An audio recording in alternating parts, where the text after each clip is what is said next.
Hey, welcome to my guest today. Somebody real special to me, Rodney March. And I say that special to me in a lot of ways, in that I've known Rodney since he was a junior in high school. Rodney used to jump 20-foot fences. Okay, he still wearing red. Right. He used to be able to take a run, and those real tall fences around the playground, I could hop. he could hop them. Now, I mean, he could grab top and flip over them and stuff like that, but all the other little fences you see around people's yards, he don't touch them. He can jump right over them, just keep going. He was fast and all that kind of stuff, and he played basketball. Could have went to college and NBA if he spoke his mind to it, but it was never spoke up. That's growing, in the neighborhood we grew in. Right. A lot of times we didn't have those same aspirations. But enough of that. This is Rodney March. So this is how much history I have with him. And again, like I said, we grew up, we both lived in that Union Boulevard area, Right, on the west between side. Page and Delmar. Sodan, there you go. Now we're talking. Sodan, and if you're old enough to remember, Enright Middle, Clark School, Sodan. West that- End Community Center. West End Community Center, that was our world right there. Correct. That was our world right there. So again, this is where I met Rodney and his family, and again, his brothers and his sisters, who I said should always have their own talk show. And we just grew together, knowing each other family-wise. His mom's a great mom. She took care of her kids by herself. I remember Tiny.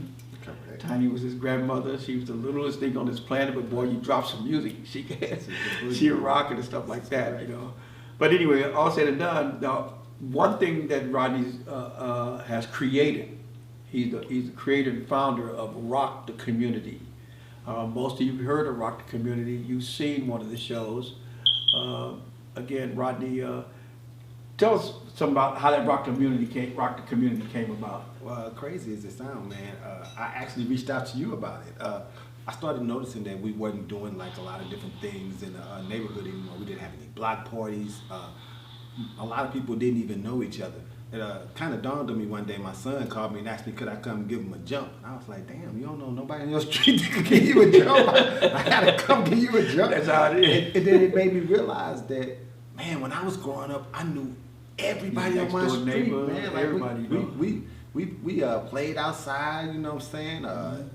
We had mud ball fights, everything. So Everything, yeah. I reached out to you and said, man, we need to start doing some community events outside. Right, Let's you just did. get some block parties together, like we used to do in the old days. And it just kind of grew from there. Did, because we approached the mayor's office, and did. the mayor at that time was Francis Slay. Correct. And he had us talk to Charles Bryson, who was the public safety director at the time, and they graciously just embraced us and said, we got you. And we did our first one in Walnut Park. I got the footage. Right. The very first one we did was in Walnut Park. God Walnut rest Park. his soul, my boy Ronnie was out there. We had the old OGs out there, females and guys doing the Philly dog, and it was great. It was a great time. But then we found out, by the time the event was over, we found out the real reason why we were out there, because a young man who I got on videotape, having the time of his life, loving it, he was shot right after our event when we were folding up our tents and Down getting the ready to street. leave. We heard the gunshots, and this kid that was at our event, Yep. who I filmed earlier, was killed, right in the street on the other side of the playground. That's what we called it Celebrating Our City Youth, and it developed and moved on to Rock the Community. Right. That's what it was all about, bringing communities together so you could know each other and everybody. Correct. And the Rock the Community expanded it. It's not, we'll tell some of the places where Rock the Community has brought their show to. Oh man, like we're of course St. Louis, we're Columbia, Kansas City. So yeah, we've been growing. We've actually adapted. We've been in Columbia now for like the last 5 years. We've got major funding through Columbia. We really have enhanced the program. We do rental assistance, utility assistance, food assistance. We have a mentoring program. So yeah, Rock the Community has really grown. It really has developed. It was really all Rodney's concept as far as coming to me. He said he really wanted to do something. And again, like I said, it started here in St. Louis, and they still come back to St. Louis did. and do Rock the Community here in Correct. St. Louis. did a Rock the Community at Ballpark Village. Yeah, we partnered with the Cardinals, and that was a good thing. We still partner with the Cardinals. Actually, this Thursday coming up, we got a Rock the Community Day at Busch Stadium. Right. Yeah, we're taking about 200 youth to the ball game. Them and their families. Yeah, that's great. You know. Yeah. Again, like I said, so that Rock the Community was like some of the artists. Tell about some of the artists that performed at Rock the Community. Oh man, I would say every major or either coming up artist throughout St. Louis has performed at Rock the Community. If you haven't performed at Rock the Community, you probably wasn't even popping. Right. No, and you know that's the truth. You know, again, like that. There are some that haven't performed that name recognition, but they wanted to, or they just didn't know how to. And sometimes you think something's bigger than what you think it is, but Rock the Community is big enough, but yet small enough to where, like I'd say Zeus. Oh yeah. Zeus, Rebel Warrior. I think most of us need to follow his lead, because Zeus, Rebel Warrior, like I said when we did this interview, he would come out to the biggest events ever. He threw out the first pitch for the Cardinals game a couple of weeks ago. But he would come out to a group of kids, 5 or 6 kids, and do a show for them. That's the kind of artist I like. An artist that's not afraid to appear in front of the big crowds, but not too big to perform in front of a smaller, humble audience, you know, in the dirt, Right. On the playground, on the parking lot. To me, when you're trying to come up, that's a real artist, you know. Yeah. So again, but that Rock the Community gave those artists an opportunity to showcase themselves. To showcase themselves, you know. And Zeus has been a real influential part of Rock the Community. He's partnered with me for years. You know, we also partnered with the Universal Soul Circus and other large organizations that gave youth the opportunity to be on those major platforms. We partnered with the Muni. They got a chance to open up for a lot of big plays. So they got the opportunity to be on stages that they never would have actually been on, you know what I'm saying, through our platform. Yeah, so again, like I said, of course, Rodney, well, your partner, though, you gotta say something about your partner. Rita Renee is my partner as of right now, and still you are my partner. I'm a silent partner. He's a silent partner. He's a retired partner, as he say. But I still have to call on the GOAT for advice every now and then. Like, hey, Sonny, what do I need to do, man? Blah blah blah blah blah. I tell him, quit calling me. That's the first thing. Come back. But Rita, like I said, she be working her tail off. You know, when I was out, I came down to the Columbia shows, and the things y'all were doing for those kids down there, it was almost like a carnival atmosphere. You know, games and prizes. We have that. And Rita Renee puts a lot of that together. She does all the games. She coordinates all the prizes.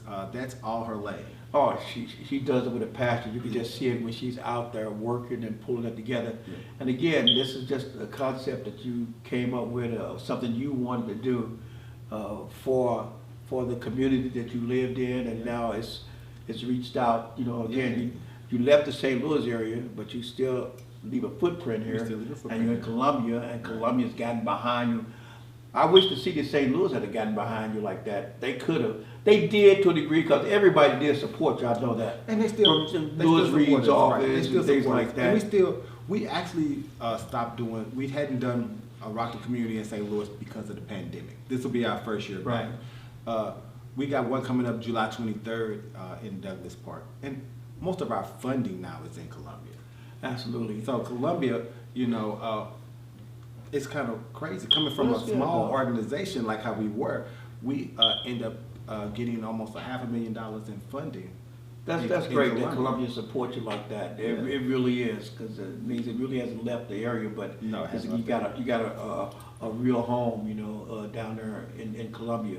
And again, like I said, now one thing that the city did when we started having problems with the storms and the rain and everything, and generators, the city would send us a fire truck. They did. The city supported us now. I'm not gonna say they did. The city supported us. They didn't give us no money, but they gave us man hours. Yeah. They had the fire trucks and stuff like that. And then later on, maybe I don't know if they may throw a couple of dollars here or there. Yeah. But then they decided that because of we needed to do Rock the Community, what we called it Celebrating Our City Youth at the time, no matter what the weather was. So they gave us Keener Plaza. They said, why don't you do it at Keener Plaza? Yep, because they had the cover stage and everything. Had the cover stage, and it could storm all night, but Keener Plaza was concrete, so we could still do our program at Keener Plaza. So again, the program Rock the Community, which showcased talented young artists, and also you gave businesses an opportunity to expose themselves. That's great. Now, we're gonna wrap this segment up, but just tell me something you would like to tell the public, what the mission of Rock the Community and where you see it going from here. Well, I would say the mission has always been to help people. Don't get me wrong, funding is always needed, but it shouldn't always be the primary focus of helping the community. You know what I'm saying? You should want to do that from your heart and try to do as much as you can. Funding is always needed to help put different resources back into the community, but don't stop because you're not a funded organization. Okay, Still live your passion. Yeah, still live your passion. I'll still try to help people. The funding will come. The more you grow, it took us a while to get funded. As you already know, we did Rock the Community for years without any funding, and it eventually got to that point to where we did get funded. I think a lot of people lose passion because their foresight is on the funds versus their foresight should be on the community. It was always community first with me. I was going to do it whether I got any money from anybody. Absolutely, that's what we were doing. We just Right. wanted to help. So if you want to find out more about Rock the Community, being a part of it, just at the bottom of the screen, you can see the contact information, how to reach Rodney, how to reach Rita. Just reach out to them. If you're an artist and would like to participate, if you're a vendor and would like to participate, if you're a funder and like to participate, just reach out to them. The information is at the bottom of our screen. And hey, look, we're gonna wrap this segment up right now because we're getting ready to get into a more serious conversation. Of course, the Rock the Community purpose, one of its purposes is bringing the communities together. And a part of that too is helping to save lives and to bring awareness to a lot of things that are happening in our city. And Rodney has a story to tell again. So as a matter of fact, we want you guys to take a look at this video, tell us what you think, and we're gonna come back.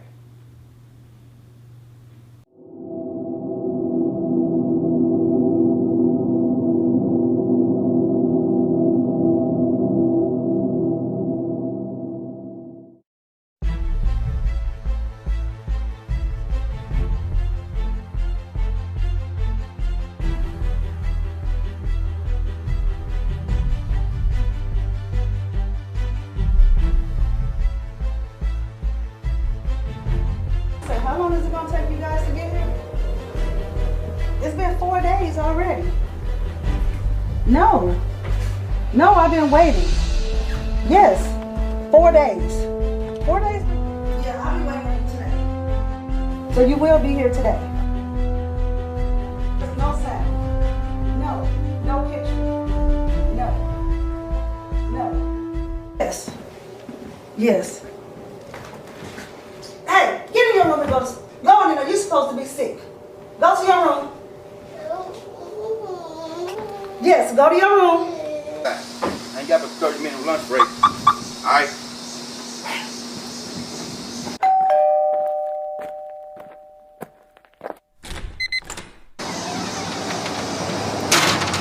Okay.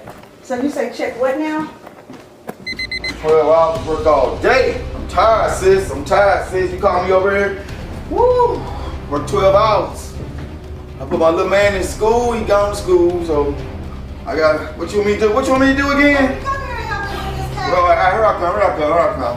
Hey, girl, I always got something for a brother to do. You get you a man. Damn. Woo, man. You on this cable TV. I'm so tired of this.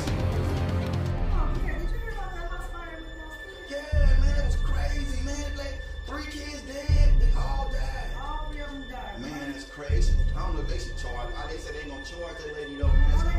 Yeah, they said they gonna let that. I just cannot believe that they was gonna have me waiting until That's crazy. 4 o'clock, and you know it would have been like between 4 and 7. Yeah, I know, because I used to work for the cable company. I know how they are. They don't care how long, they don't care if you gotta take out work or nothing. And in 30 minutes, I gotta go pick up my little June bug from school anyway. Oh, well, yeah, because I had to take off today because Pay was sick. Pay was sick. Yeah, Pay sick, he in this room. Or at least he playing sick today.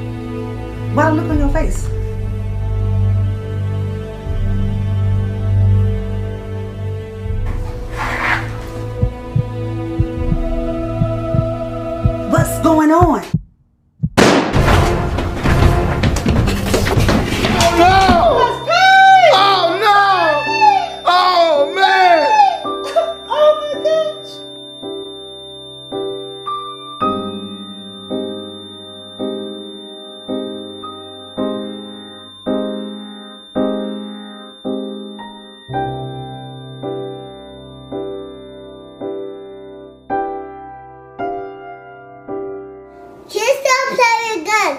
just play with toys.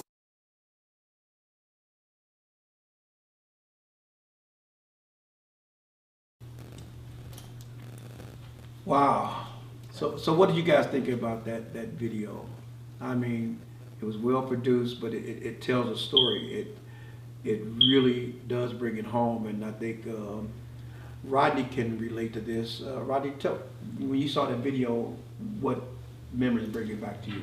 It reminds me of my grandson, of course, you know what I'm saying, and stuff. We had it was a very tragic accident that happened with him, so yeah.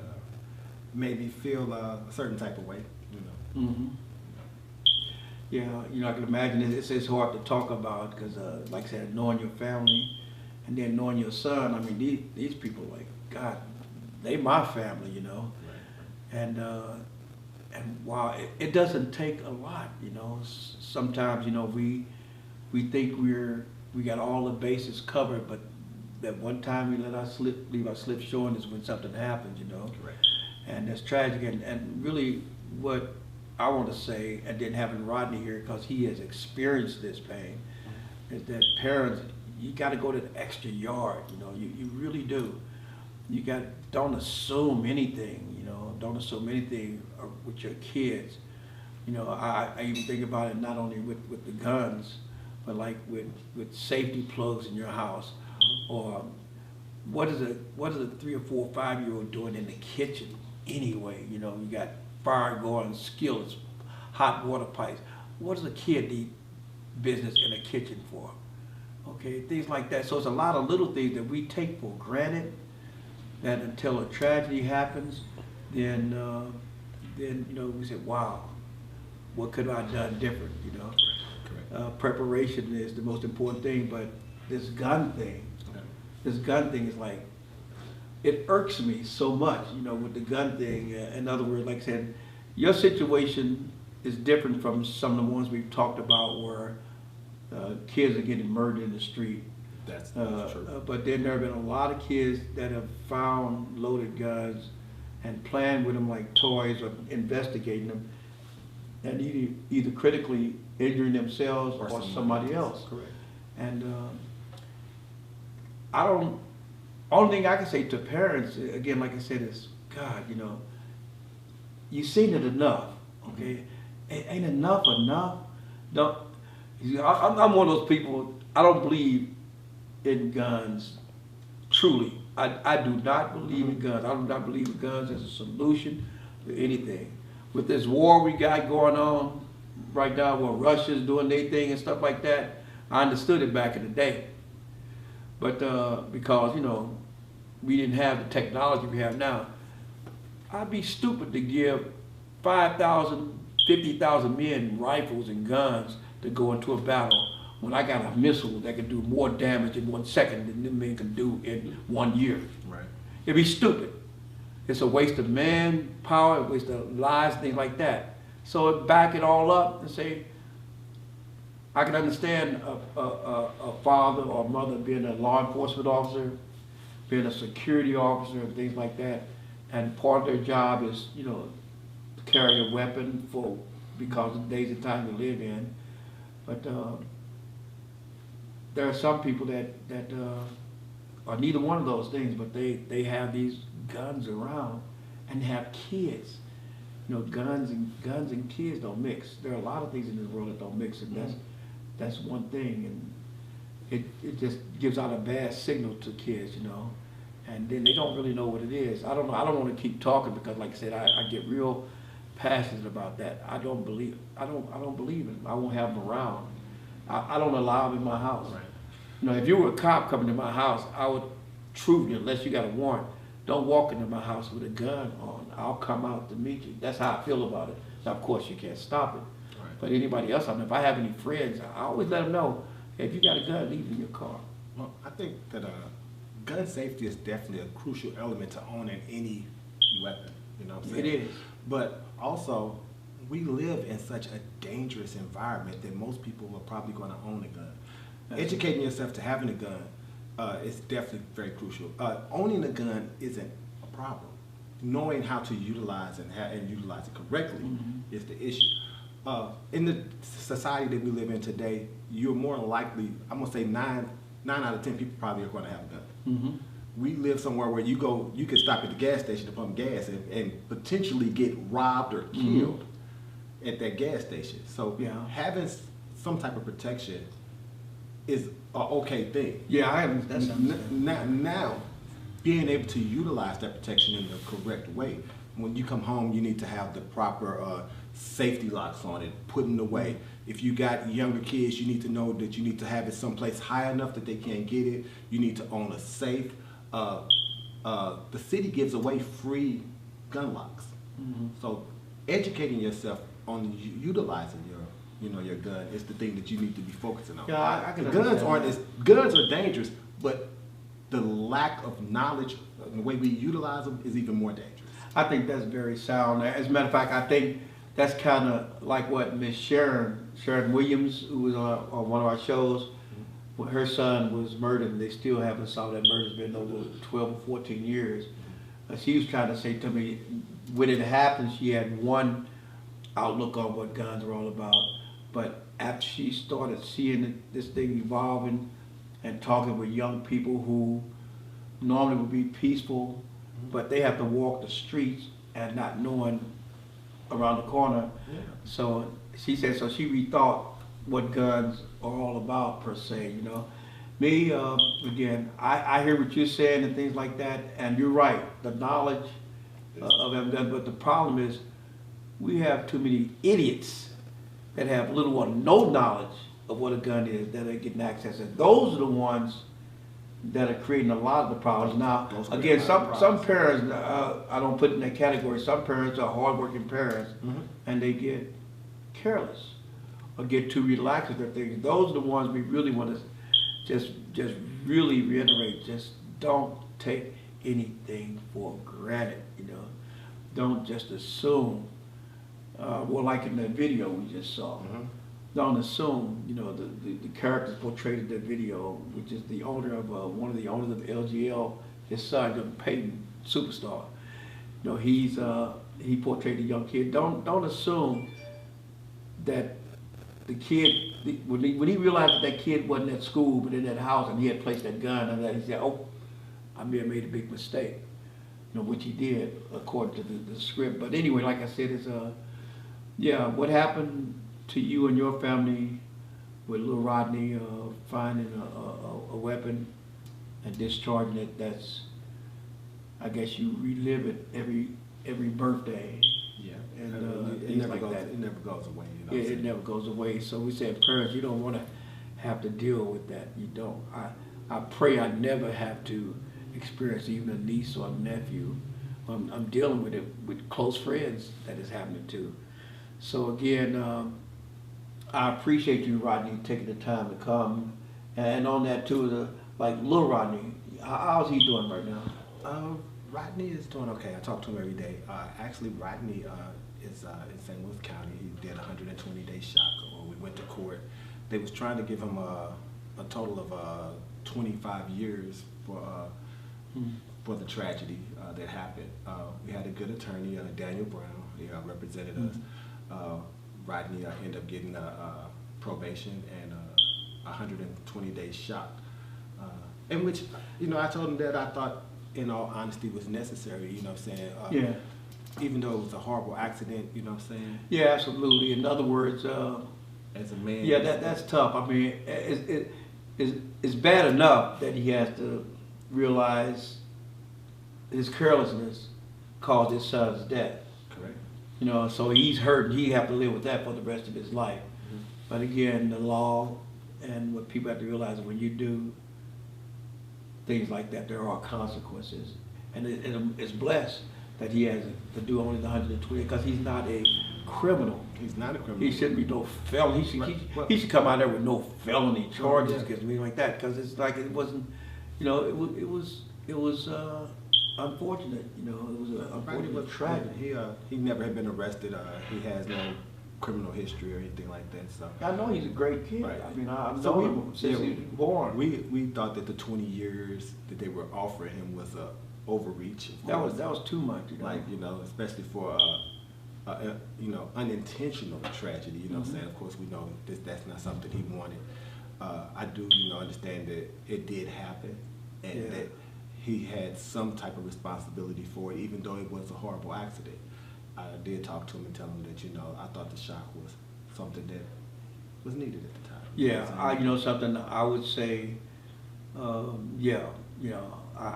because he is who he is, but I would, hate to see him do any time, but I would say any parent that's careless with their kids, whether it's intended or not intended, should be made to realize it in a real harsh manner, and not that his son's death is Right. harsh enough. Harsh enough, yeah. Right. But 20 years was way too much for him. Oh yeah, that would have been really overdoing it. But fortunately, the judge saw fit, or whatever, whoever made that decision, saw fit. There was no balance here. There is no intent. There was, so I guess they take each case by case. He had thought that he had never been in trouble before, and Right. So he thought that it was too harsh of a sentence to give to a young man that had actually never been arrested for Right. anything in his life. So Well, see, he has a life sentence because his son. he has his own life sentence. Correct? He has his own life sentence. So, again, like I said, what would you say to parents? Because there are other parents out there that are going through what you guys are going through. What you said how the responsibility for the guns. I mean, what would you say to them? Again, I mean, every day is you have to take it day by day. Trying to, regroup with your family, regroup with your loved ones, and you have to try to keep people accountable. You know what I'm saying? Check on everybody. If you got family members, got guns, like, hey, you know what I'm saying? Send them some literature. Hey, you need to lock it up. You need to, instead of buying them some Jordans for Christmas, buy them a gun lock. You know what I'm saying? Get things that will help save other people's lives. Yeah, and not to leave out the equation. What about little Rodney's mother? How's she doing? She's doing great. That's good. She's doing great. You know what I'm saying? I guess, pending the circumstances and everything, it was a hard loss for everyone. Absolutely. And that's another thing that people don't understand, that those type of losses affect the whole family. Oh yeah. In different ways, Oh, yeah. you know what I'm saying? Because, you end up losing one child and then being the potential of losing another child. Right. And even though Look at Rodney your is kid, grown, right. you know what I'm saying, he's still our child. Absolutely. So, you know what I'm saying? So now, I'm in a position where I lost my grandson, and now I'm fighting to try to keep my son from being in jail for the rest of his life. Mm-hmm. Yeah, it is. Again, like I said, we can go on and on with that. Again, I just me and my relationship with guns is kind of strained in that, like I said, as I was having a conversation with Miss Sharon and Lorenzo off camera, and Darren, our videographer, about when I was in the military, my MOS, my training was, I was a 76 Y40, and in the military, that was a small arms expert, small arms repair. So I had to handle guns. I had to make sure the M16A1 rifle were ready for battle, the 45 caliber machine gun, the 45 caliber pistol, the 50 caliber machine guns. I worked around weapons, so I know what their destruction is. And again, and when I was a kid, I always wanted the cap gun. I wanted to be cowboys and ninjas. That was the thing. I wanted the BB gun. I had BB guns. I had a BB rifle. The thrill I got with those things, somewhat, since I got older, watching kids die accidentally from weapons like that, has put a little salt in my game, to whereas I would tell any parent, and I say this, I know there are some people in rural areas, the hunting and all that kind of stuff is one thing, but don't buy your child a pistol, a gun, a toy cap gun. It's got to the point where I'm scared to buy a kid a water gun, because water guns look like a gun, even though they're orange and yellow and purple and blue. They still look like a gun. And just those containers, he's learning how to fire water, having fun, wee, wee, wee, and next thing you know, that gun's gonna turn brown and black, and it's gonna stop shooting water, start shooting bullets. So again, it's a progression. We learn that, I don't know if it's scientifically proven, but as you grow older, you adapt certain habits. And when you're a kid and you were used to playing with toy guns, now playing with, real guns is just second nature. So anyway, like I said, I think we're gonna wrap this up because, wow, I just appreciate you taking the time to be in here. And our Talk is Cheap segment, again, like I said, is if anybody have any comments or anything like that, we're gonna be going live soon. Whereas sometimes we'll have a studio audience, and we have a big announcement. We're gonna been invited to go a little more network and cable with our program, with our Talk is Cheap. Just a real conversation, you know, with people that you may know or people like you. So again, Rodney, I appreciate you taking the time. If you want to find out more about Rock the Community and other foundations that Rodney and his family are involved in, just the information is at the bottom of the screen. Again, like I said, it's an appreciate again Darren, our videographer, and the owners of LGL, you know, for letting us use their spot for our Sunday Metcalf Talk is Cheap. And guys, like some of our shows gonna talk about a little heavy, serious matters, and then some of our shows we're just gonna have fun with. But either way, they all are connected. They're all connected, you know. So again, thank you for staying tuned. Any last words? You know, just be safe out there, guys. That's right. Be safe. Yeah, cool.